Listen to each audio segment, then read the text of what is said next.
Oh, I enjoy running a tree farm because it's always exciting. It's new every morning. It's a living organism.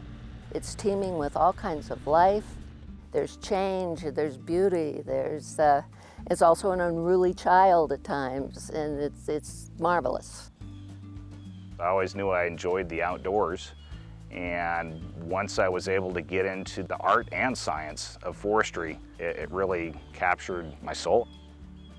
As a professional forester, I work with the landowner in generating a management plan, which is a blueprint for future management. Management plans for forestry are needed because the decisions that you make have long-term ramifications, not only to the specific property, but to adjacent properties. One of the clients that I work with is Diane Buchholz, who has a tree farm. I may only see her once a year, but I drive up to the property, have a smiling face there, happy to see me, and I'm happy to see her. When Eric drives up, it's a wonderful feeling. The friend is coming.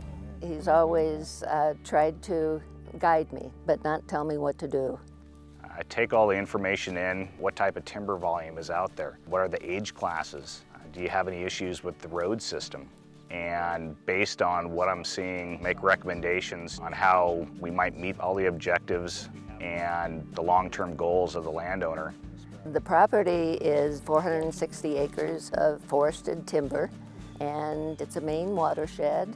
My management goal for this property has been to make it better than I found it. About 100 years ago, the property was used as a ranch, a cattle ranch. So much of the stand characteristics that we see today came from that management on the property as a ranch. And those are things that we are now having to deal with. She's had areas that have been understocked, meaning it's a brush field. There's not conifers in there. So her desire was to convert that area from a brush field to a plantation and have some productivity occurring on that land. And also a lot of noxious weeds have come in, not just from the cows, but from the gold miners. We have a noxious weed called Scotch broom. We often have to conduct herbicide treatments to control the spread. If we didn't do anything, it would completely overrun the property. She also has 2 fish-bearing streams. There are certain forest practice rules that we have to follow when we're adjacent to it.